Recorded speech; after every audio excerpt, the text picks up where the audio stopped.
Boa noite, igreja. Boa noite, meu irmão. Boa noite, minha irmã. Boa noite, Igreja Cristã Nova Vida em Olaria. Mais uma quinta-feira que Deus nos concede a graça de nós estarmos reunidos nesse nosso culto de oração e pregação da palavra, como você bem sabe, neste formato à distância, às 19h30 inicialmente, em uma sala virtual de oração. E agora abrimos as Escrituras Sagradas para ouvirmos a exposição do texto desta noite. E eu convido você a abrir a sua Bíblia no Salmo de número 10. O texto para a nossa meditação nesta noite é o Salmo de número 10. Salmo este atribuído a Davi, e como nós veremos, muitos indicam ser este salmo a continuidade do Salmo de número 9. O Salmo de número 10 nos diz assim a palavra do Senhor: Senhor, por que estás tão longe? Por que te escondes em tempos de angústia? Em sua arrogância, o ímpio persegue o pobre, que é apanhado em suas tramas. Ele se gaba de sua própria cobiça e em sua ganância amaldiçoa e insulta o Senhor. Em sua presunção, o ímpio não o busca, não há lugar para Deus em nenhum dos seus planos. Os seus caminhos prosperam sempre. Tão acima da sua compreensão estão as tuas leis, que ele faz pouco caso de todos os seus adversários, pensando consigo mesmo: nada me abalará, desgraça alguma me atingirá, nem a mim, nem aos meus descendentes. Sua boca está cheia de maldições, mentiras e ameaças, violência e maldade estão em sua língua. Fica à espreita perto dos povoados, em emboscadas mata os inocentes, procurando às escondidas as suas vítimas. Fica à espreita como o leão escondido. Fica à espreita para apanhar o necessitado. Apanha o necessitado e o arrasta para a sua rede. Agachado, fica de tocaia. As suas vítimas caem em seu poder. Pensa consigo mesmo: Deus se esqueceu, escondeu o rosto e nunca verá isto. Levanta-te, Senhor, ergue a tua mão, ó Deus. Não te esqueças dos necessitados, porque o ímpio insulta a Deus, dizendo no seu íntimo: de nada me pedirás conta. Mas tu enxergas o sofrimento e a dor, observa-os para tomá-los em tuas mãos. A vítima deles entrega-se a ti, tu és o protetor do órfão. Quebra o braço do ímpio e do perverso, pede contas de sua impiedade até que dela nada mais se ache. O Senhor é rei para todo sempre. Da sua terra desapareceram os outros povos. Tu, Senhor, ouves a súplica dos necessitados. Tu os reanimas e atendes ao seu clamor. Defendes o órfão e o oprimido, a fim de que o homem que é pó já não cause terror. Curve sua cabeça, vamos orar. Senhor Deus e Pai, nós estamos aqui neste momento, diante da Tua palavra, para ouvirmos a Tua voz, Senhor. Através da exposição desse texto, eu peço a Tua graça sobre mim, para que eu possa, Senhor, me manter fiel às Escrituras e à vontade do Teu Espírito para as nossas vidas, ó Deus. Senhor, que aquilo que ao longo desta semana eu vim meditando possa ser, ó Deus, exposto à Tua igreja nesta noite. Fala conosco, ó Pai. Nós pedimos isso em nome de Jesus. Amém. Meus irmãos e minhas irmãs, considerando o texto original, há quem aponte que os salmos 9 e 10 poderiam ser uma única composição em ordem alfabética no idioma em que eles foram escritos, que é o hebraico. O Salmo 10, ele é o único, desde o Salmo 3 até o de número 32, que não tem um cabeçalho, o que indicaria que ele é a continuidade do Salmo de número 9.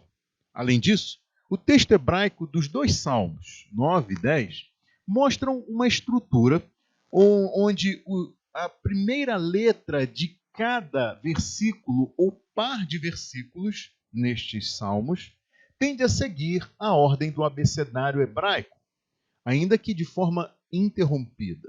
O que eu quero dizer com isso é que no início do Salmo 9 é possível perceber esta sequência do abecedário hebraico até um ponto em que, perto do final do Salmo 10, essa sequência ela é interrompida e só é retomada ao final do Salmo de número 10.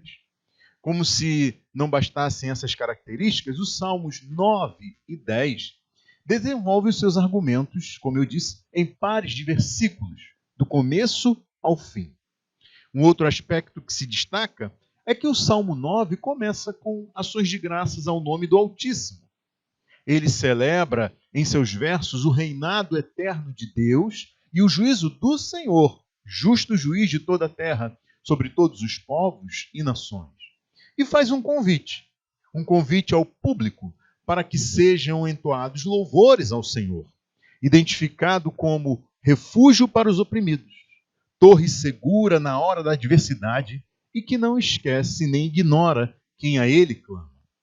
O escritor do Salmo 9 se recorda das maravilhas feitas pelo Senhor no passado, logo no início do Salmo, no versículo de número 1, o que dá a ele confiança para então clamar a Deus ao final deste Salmo 9.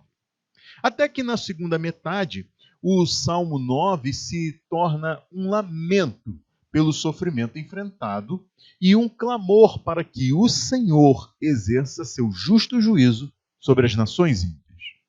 O último versículo do Salmo 9 resume bem esse clamor. Veja aí comigo o versículo de número 20 do Salmo 9. Infunde-lhes terror, Senhor. Saibam as nações que não passam de seres humanos. Saibam as nações que não passam de seres humanos.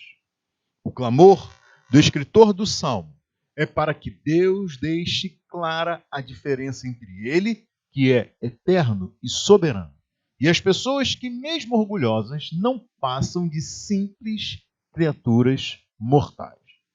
E é sobre isso que trata a letra do Salmo de número 10. O Salmo 10 começa onde o Salmo 9 terminou.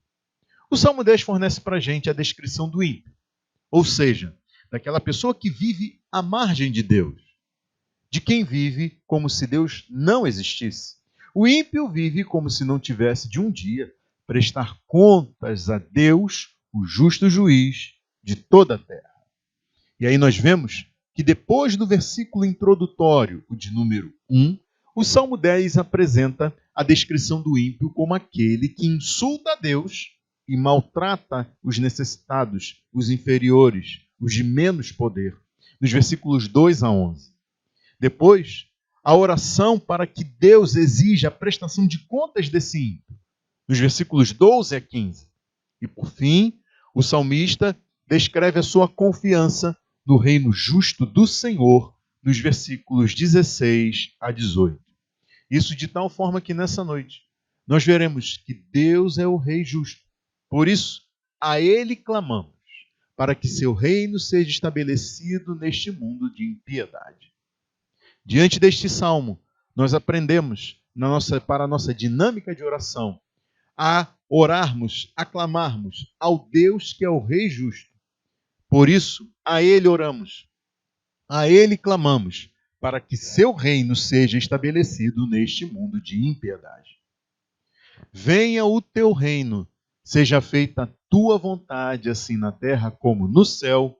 Foi assim que o Senhor Jesus nos ensinou a orar. E essa é uma oração que não ignora o quanto este mundo está quebrado, o quanto o mundo jaz no maligno. Ainda assim, e apesar disso, como mostra este Salmo de número 10, os crentes eles olham para frente e para o alto, mantendo uma visão mais ampla que aquela focada no aqui e no agora. Por isso, meus irmãos e minhas irmãs, vamos ao versículo 1 deste Salmo 10, que descreve de modo admirável essa capacidade do crente de questionar a Deus, ainda que sem descrer na sua divina ação, intervenção e transformação das circunstâncias. Assim diz o versículo de número 1 do Salmo 10. Senhor, por que estás tão longe? Por que te escondes em tempos de angústia? Vejam que, ao ler nas Escrituras Sagradas o quão perfeito era o mundo criado por Deus e o quão caótico e desajustado ele se tornou depois que a humanidade pecou, se rebelou contra o Senhor Deus, deu ouvidos às insinuações do diabo, que foi quem incitou Adão e Eva ao orgulho, ao ponto de fazer que eles desacreditassem naquilo que Deus tinha dito e ainda por cima pensassem ser possível se tornarem como Deus. Depois disso, qualquer um que crê em Deus e se coloca em oração, clama por justiça, verdade, paz e vida verdadeiras para este mundo caído em pecado. Esses desejos só podem ser satisfeitos por Deus e em Deus. É o que a Bíblia deixa claro. Mas ainda que a gente veja a promessa de que um dia o mundo passará por uma transformação tal que a perfeição original criada por Deus será restabelecida, fato é que nós continuamos vivendo em um mundo quebrado, desajustado, conflituoso, tomado pela malignidade, pela pecaminosidade humana. Isso faz com que a gente, em algum momento das nossas vidas, vendo tanta depravação, tanta malignidade, tanta pecaminosidade, tanto desajuste, tanto conflito ao nosso redor, que em algum momento a gente questione a Deus. E diga, como o salmista aqui, Senhor, por que estás tão longe? Por que te escondes em tempos de angústia? Eu digo isso em relação ao mundo, mas poderia também dizer o mesmo em relação às tribulações e angústias que nós vivemos pessoalmente. Vivendo nesse mundo quebrado, desajustado, amaldiçoado, dominado pelo diabo e marcado pelo pecado humano. As horas de aflição e angústia parecem uma eternidade quando nós passamos por tempos de tribulação. E essas horas, que parecem longos e longos anos, desafiam a nossa fé de que Deus realmente está atento ao nosso sofrimento. Durante algum tempo a gente se vê como o escritor no Salmo 9 dizendo, veja aí comigo, no Salmo 9, versículos 9 e 10. Veja aí. Salmo 9, versículos 9 e 10. Em algum momento a gente se vê dizendo isso aqui. O Senhor é refúgio para os oprimidos, uma torre segura na hora da adversidade. Os que conhecem o teu nome confiam em ti, pois tu, Senhor, jamais abandonas os que te buscam. Ou, em outra tradução, para esses versículos 9 e 10 do Salmo de número 9, nós podemos ouvir o seguinte: o Senhor é um abrigo para os que são perseguidos. Ele os protege em tempos de aflição. O Senhor, ó Senhor, aqueles que te conhecem confiam em ti, pois não abandonas os que procuram a tua ajuda. Em algum momento das nossas aflições, tribulações e angústias, nós dizemos como salmista no Salmo de número 9. Mas, daí o tempo vai passando e a gente começa a dizer, como o versículo 1 do Salmo 10, Senhor, por que estás tão longe? Por que te escondes em tempos de angústia?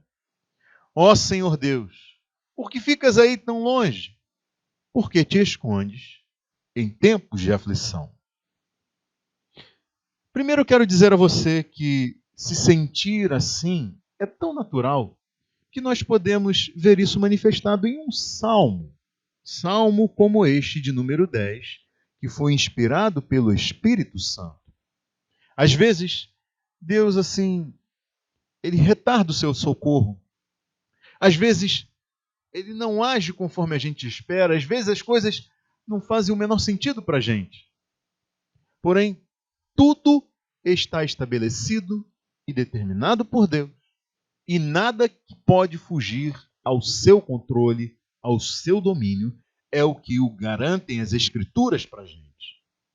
E é com base nisso e na esperança de algo muito maior do que aquilo que nós vivemos neste mundo, que nós prosseguimos em nossa caminhada de fé, na verdade, de fé em fé. Cada um desses momentos, assim como nos mostra esse Salmo de número 10, é uma oportunidade para nós crescermos de fé em fé no nosso Deus. Sabendo que, conforme escreveu o apóstolo Paulo na sua segunda carta aos Coríntios, no capítulo 4, versículos 8 a 18, ouça: de todos os lados somos pressionados, mas não desanimados. Ficamos perplexos, mas não desesperados. Somos perseguidos, mas não abandonados, abatidos, mas não destruídos. Porque sabemos que aquele que ressuscitou o Senhor Jesus dentre os mortos também nos ressuscitará. Por isso, não desanimamos. Embora exteriormente estejamos a desgastar-nos, interiormente estamos sendo renovados dia após dia, pois os nossos sofrimentos leves e momentâneos estão produzindo para nós uma glória eterna que pesa mais do que todos eles. Assim, fixamos os olhos não naquilo que se vê, mas no que não se vê, porque o que se vê é transitório, mas o que não se vê é eterno.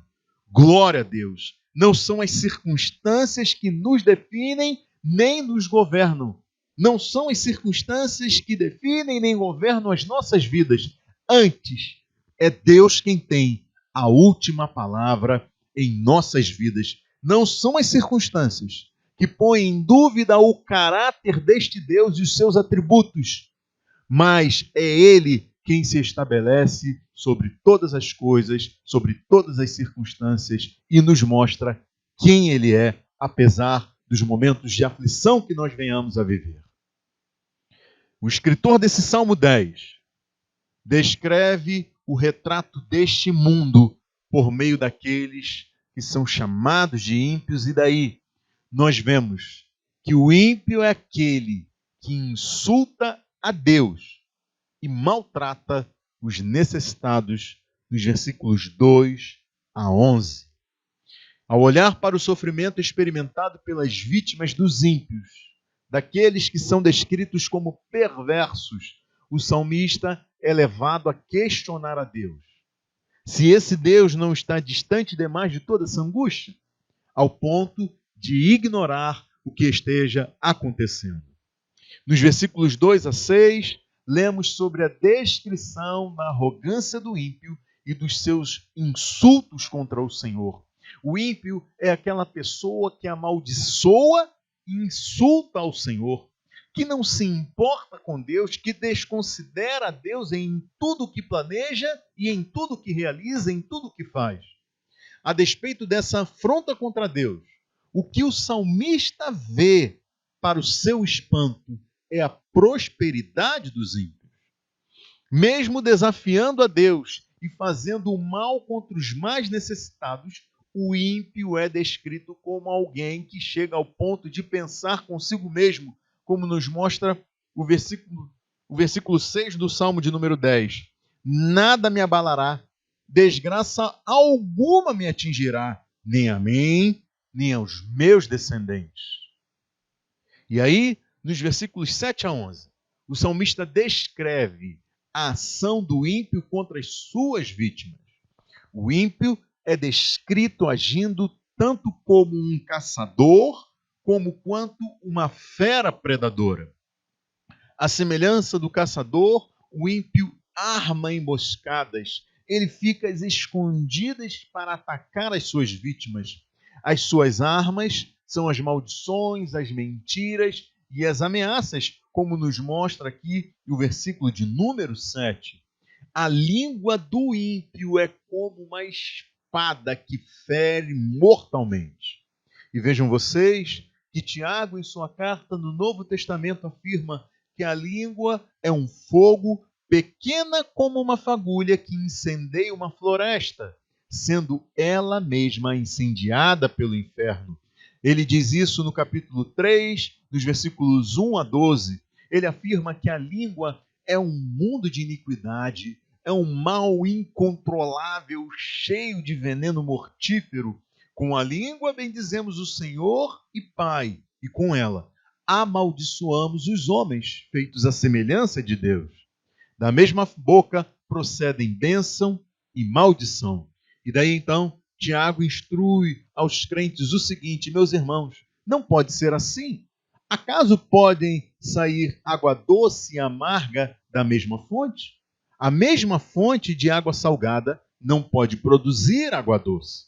Então, meus irmãos e minhas irmãs, que nós possamos nessa noite olhar para o ímpio, que faz da língua uma arma, e cuidar para que pelo Espírito de Deus nós venhamos a pôr freios em nossos lábios e cuidar daquilo que dizemos. Meus irmãos e minhas irmãs, o escritor do Salmo continua e também compara o ímpio a uma fera predadora.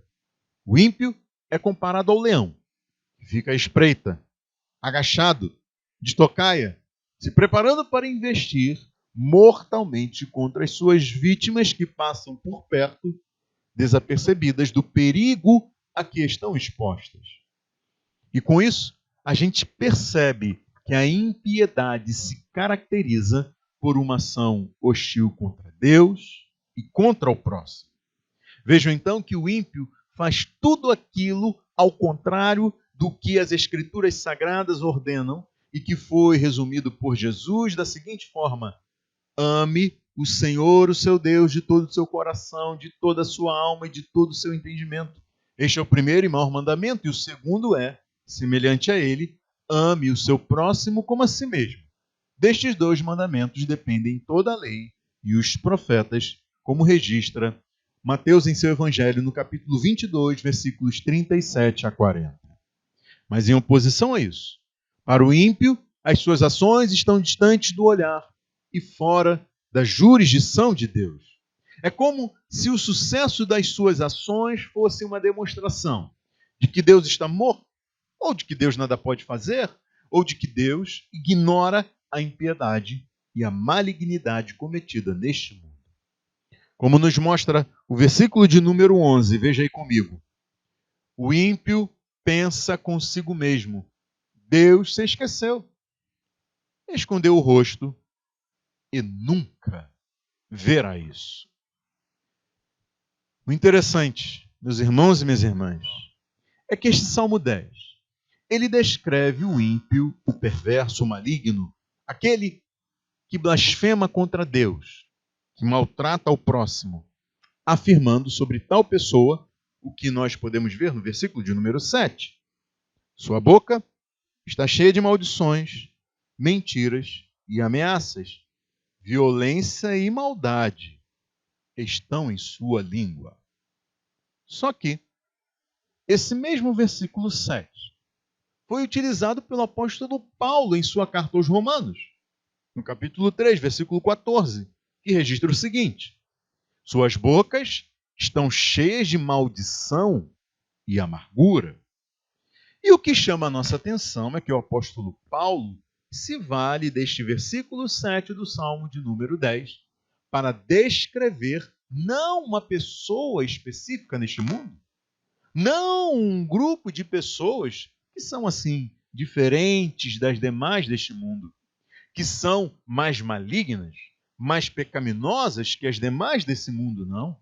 O apóstolo Paulo, ele se vale do versículo 7 do Salmo 10 para sustentar a sua afirmação de que todas as pessoas em todo o mundo estão, por natureza, debaixo do pecado. Este versículo 7 do Salmo 10 é utilizado pelo apóstolo Paulo para incluir todas as pessoas em todo o mundo como tão pecadoras. Com base nas Escrituras Sagradas, o apóstolo Paulo afirma que não há nenhum justo, nenhum sequer. Não há ninguém que entenda, ninguém que busque a Deus. Todos se desviaram, tornaram-se juntamente inúteis. Não há ninguém que faça o bem. Não há nenhum sequer. O apóstolo afirma que todas as pessoas em todo o mundo estão debaixo do juízo de Deus por causa dos seus pecados e transgressões. O que inclui você, meu amigo, minha amiga. O apóstolo Paulo afirma que todos pecaram e estão destituídos da glória de Deus. E isso deveria fazer você tremer do alto da sua cabeça à sola dos seus pés, porque como o escritor deste Salmo 10 afirma em sua oração, Deus exigirá a prestação de contas dos ímpios, como nos mostram os versículos 12 a 15. Vejam aí comigo na sua Bíblia, os versículos de 12 a 15. Levanta-te, Senhor, ergue a tua mão, ó Deus. Não te esqueças dos necessitados, porque o ímpio insulta a Deus dizendo no seu íntimo, de nada me pedirás contas. Mas tu enxergas o sofrimento e a dor, observa-os para tomá-los em tuas mãos. A vítima deles entrega-se a ti. Tu és o protetor do órfão. Quebra o braço do ímpio e do perverso. Pede contas de sua impiedade, até que dela nada mais se ache. No versículo 14 nós lemos, mas tu, Senhor, enxergas o sofrimento e a dor. Meus irmãos e minhas irmãs, Deus não está alheio à impiedade, à perversidade e à malignidade neste mundo. Ele enxerga e ele certamente pedirá contas. Ele haverá de acabar com o poder dos maus e dos perversos, ainda que esses maus e perversos permaneçam na sua malignidade, ainda que eles pareçam eternos como os diamantes. O Senhor castigará estes por causa das suas maldades, até que eles não as pratiquem mais.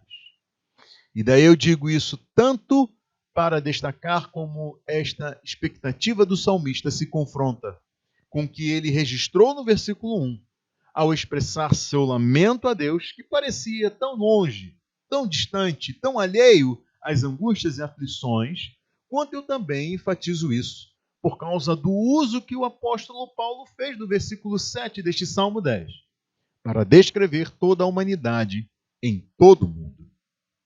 Vejam vocês, que contrariamente àquilo que o escritor do Salmo indicou no versículo 1, ele se assegura que essas circunstâncias não abalam a sua fé em Deus.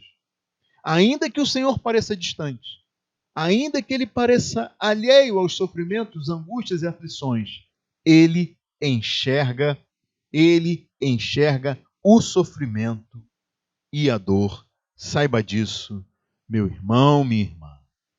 Mas veja também que o fato de Deus enxergar o sofrimento e a dor também mostra que se as pessoas continuarem sendo biblicamente identificadas como ímpias, mesmo depois de terem ouvido o convite do Evangelho para que se arrependam e creiam em Deus, elas deverão estar certas de que um dia Deus haverá de pedir contas a elas.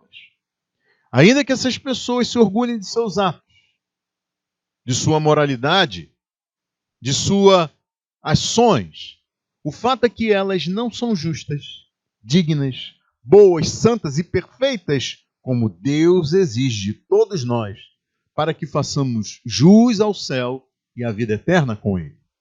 Daí não resta outra solução, senão aquela apontada pelo apóstolo Paulo em sua carta aos Romanos, no capítulo 3, versículos 21 a 24.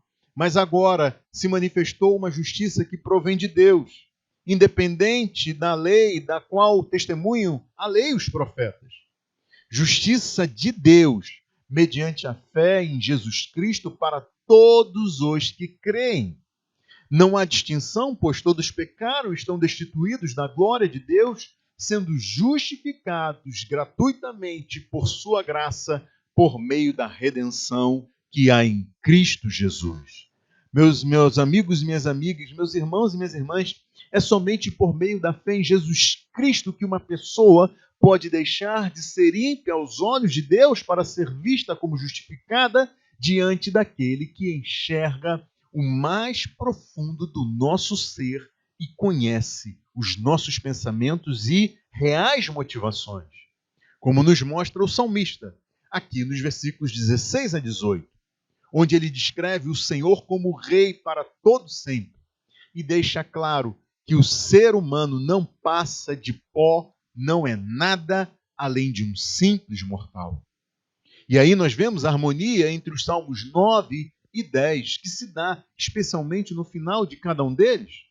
O Salmo 9 começou com louvor ao Deus Altíssimo e o descreveu como Rei e Juiz de toda a terra, assim como o Salmo 10, aquele que é digno de graças por todas as suas maravilhas. Mas vejam que o Salmo 10 começou com um profundo lamento por aquilo que as circunstâncias pareciam demonstrar, que Deus estava tão longe em tempos de angústia.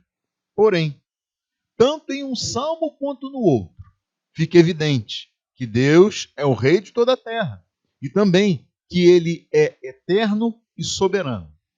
Muito diferente de nós, que somos pó, que somos meros mortais. E essa constatação ela tem duas aplicações.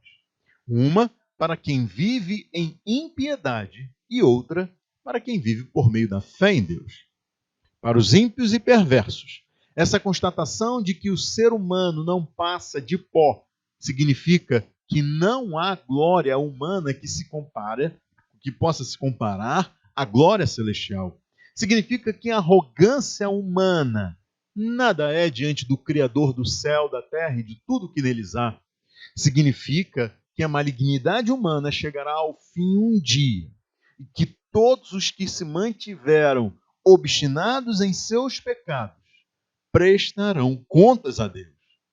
E daí, pelo fato de não terem a seu favor alguém que os defenda, por ainda serem devedores da justa justiça de Deus, mesmo que tenham se esforçado para serem assim boas pessoas à sua maneira, todas essas pessoas receberão o justo juízo de Deus e serão condenadas à morte eterna. Agora, para quem foi justificado por meio da fé somente em Cristo, para quem um dia se arrependeu e creu em Deus por meio de Jesus Cristo, o reconhecendo como Salvador e Senhor da sua vida, para estas pessoas, o reconhecimento de que são pó significa que elas sabem que todo bem, que toda boa dádiva e a maior delas, a salvação de suas vidas, se deve única e exclusivamente a Deus, deve ser tributada somente a Deus. Essas pessoas percebem que são imerecedoras de tão grande salvação e que se Deus tivesse mesmo de fazer justiça, deveria ter condenado todos nós ao inferno. Mas por seu grande amor, bondade, graça, misericórdia, Deus se inclinou em favor de pecadores e enviou o seu Filho para que morresse no lugar dessas pessoas, a fim de justificar cada uma delas que se arrependeu e creu, e salvar a todas essas. Essas pessoas sabem que não passam de pó e que esse mundo é tão passageiro quanto. Elas sabem que nada neste mundo é eterno, nem mesmo os diamantes. E por isso, ainda que elas enfrentem tempos de tribulação, angústia e aflição, ainda que a impiedade, a perversidade, a malignidade pareçam triunfar neste mundo, essas pessoas aguardam novos céus e nova terra onde habita a justiça. Essas pessoas dizem o mesmo que o apóstolo Paulo, em sua carta aos Romanos, no capítulo 5, versículos 1 a 10. Gememos, desejando ser revestidos da nossa habitação celestial, para que aquilo que é mortal seja absorvido pela vida. Foi Deus que nos preparou para esse propósito, dando-nos o Espírito como garantia do que está por vir. Porque vivemos por fé e não pelo que vemos. Porque vivemos por fé e não pelo que vemos. Temos, pois, confiança e preferimos estar ausentes do corpo e habitar com o Senhor. Por isso, temos o propósito de lhe agradar, quer estejamos no corpo, quer o deixemos. Pois todos nós devemos comparecer perante o tribunal de Cristo, para que cada um receba de acordo com as obras praticadas por meio do corpo, quer sejam boas, quer sejam más. Essas pessoas percebem que diante de um mundo que passará e será reduzido a pó para dar lugar a novos céus e nova terra, a pequena e passageira aflição que elas sofrem vai trazer um dia para elas uma glória enorme e eterna, muito maior que o sofrimento que elas experimentaram neste mundo. Essas pessoas sabem que não são as circunstâncias que definem o caráter de Deus. Elas não vivem conforme o pensamento de que, se as coisas estão bem, então Deus é bom, mas se as coisas vão mal, então Deus é mau. Não. Não são as circunstâncias que governam nem definem a vida dessas pessoas, nem quem Deus é. É Deus quem é o Rei eterno e sempre tem a última palavra. Para essas pessoas, Deus é o Rei justo.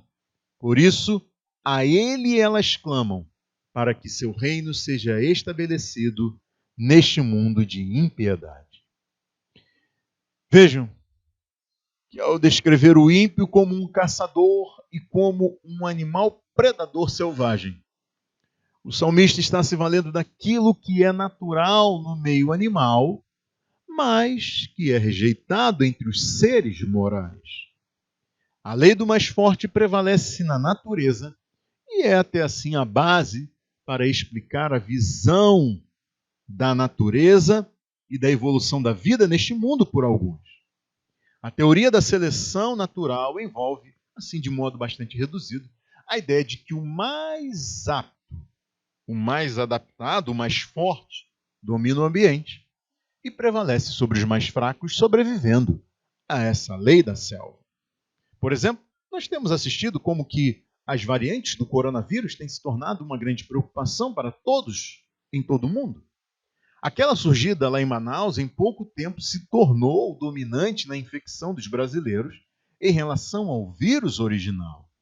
E eu estou dizendo isso porque há pessoas que se opõem à opressão dos mais fortes fisicamente, economicamente, politicamente e socialmente sobre os mais fracos. Há pessoas que buscam uma equidade e a justiça em favor dos mais desprovidos. São pessoas que militam contra a opressão sobre as minorias e as mulheres, por exemplo. Essas são pessoas que lutam por causas justas e eu estou ao lado delas, ainda que elas não creiam em Deus e ainda que elas lutem por essas coisas, mas por motivos diferentes daqueles que me motivam a protestar contra tudo isso. Diante de mim está o valor da própria humanidade, do próprio ser humano, criado conforme a imagem e semelhança de Deus, em um mundo que vive em um mundo quebrado, distorcido, depravado pelo pecado, que entrou neste mundo, que foi trazido neste mundo e é mantido assim, as coisas mantidas fora do lugar por causa desta mesma humanidade. Para os amigos e as amigas que não creem em Deus, há o contraste entre a defesa da prevalência do mais forte na evolução da vida e a prevalência do mais forte entre os homens, ainda que não selecionados naturalmente, sobre os mais fracos, gerando todo tipo de injustiça social, econômica e política. Mas vejam, meus amigos e minhas amigas que assim pensam, sem um Deus que interfira nesse processo, a luta de vocês, que é a minha luta também, parece estar fadada ao fracasso. Mas eu estou falando a vocês, meus amigos e minhas amigas, sobre um Deus que estabelece o padrão de moralidade e afirma que a opressão é errada. Um Deus que é contra a injustiça, um Deus que é justo juiz de toda a terra. E nesse seu justo juízo, ao mesmo tempo em que protesta contra a injustiça, esse Deus também expõe as motivações dos nossos corações e mostra que, no fundo, nós agimos em defesa da justiça e contra a opressão para desafiarmos esse Deus da Bíblia. Na verdade, atribuímos a ele o mal reinante nas relações entre as pessoas. E daí nos colocamos como os salvadores de nós mesmos e das demais pessoas oprimidas neste mundo. Com isso, nós desprezamos a Deus, desprezamos a sua justiça, a sua verdade e a sua santidade. E nos tornamos mais e mais condenáveis aos seus olhos. É por isso que nessa noite eu estou apresentando a você, meu amigo, minha amiga, o Evangelho. A notícia de que se você continuar assim, mesmo crendo que com a morte tudo se acabará e que não existe essa coisa de céu, um dia você estará diante desse Deus que tanto desprezou ao longo da sua vida. E quando esse dia chegar, você se verá condenado, você se verá condenada à morte eterna. Suas boas obras não serão suficientes para redimir você, porque nunca foram feitas em Cristo, para a glória de Deus neste mundo. Mas existe uma boa notícia no Evangelho. A notícia de que há um caminho de redenção. Há uma salvação que é recebida como um presente imerecido a despeito de quem você é e daquilo que você fez ao longo da sua vida. Um presente recebido por meio da fé. Por isso, meu amigo, minha amiga, eu insisto com você. Arrependa-se e creia hoje mesmo em Cristo Jesus. Creia nele como Salvador da sua vida. Único, suficiente e eterno. E se submeta a ele como Senhor da sua vida para fazer a vontade dele neste mundo. Curve sua cabeça, vamos orar. Senhor Deus, nós te agradecemos pela tua palavra, por este Salmo de número 10, que nos ensina, Senhor, que não podemos nos render à visão ímpia em relação a este mundo e ao Senhor, que crê que o Senhor está longe demais, com os olhos vendados, ou então que o Senhor está morto e não se importa com o que acontece neste mundo. Ó Deus, que nós sejamos homens e mulheres de fé, que não são definidos pelas circunstâncias, mas por aquilo que a tua palavra nos garante, pelos teus atributos, pela tua, ó Deus, personalidade, por quem tu és. E, Senhor, mesmo não compreendendo as coisas, que nós possamos continuar crendo que tu és soberano, eterno e todo-poderoso. Que este mundo, Senhor, chegará a um fim. E então a verdade se descortinará diante dos nossos olhos. Olharemos para trás e veremos que o Senhor sempre se manteve fiel e ao nosso lado, Senhor. Ó Deus, muitas das vezes a malignidade avança neste mundo para, ó Senhor, aprofundar e deixar indesculpável a pecaminosidade de homens e mulheres em todas as sociedades. Senhor Deus, tem misericórdia deste mundo. Que venha o teu reino, Senhor. Apressa-te em retornar, ó Deus, e estabelecer novos céus e nova terra, onde reina a justiça. Senhor, que a tua palavra possa avançar em todas as sociedades, ser proclamada entre todos os povos e nações, chamando pessoas ao arrependimento e à fé em Cristo. Para isso, usa-nos, Senhor. Que de fé em fé, a despeito das angústias e aflições, nós possamos, ó Deus, crescer na graça e no conhecimento do Senhor, sabendo que as nossas leves e momentâneas tribulações em nada se comparam à glória celestial e eterna que gozaremos ao teu lado por meio da fé em Cristo. Em tuas mãos entregamos as nossas vidas e te louvamos em nome de Jesus. Amém. Deus abençoe a sua vida rica e abundantemente. E até a semana que vem, se Deus assim nos permitir.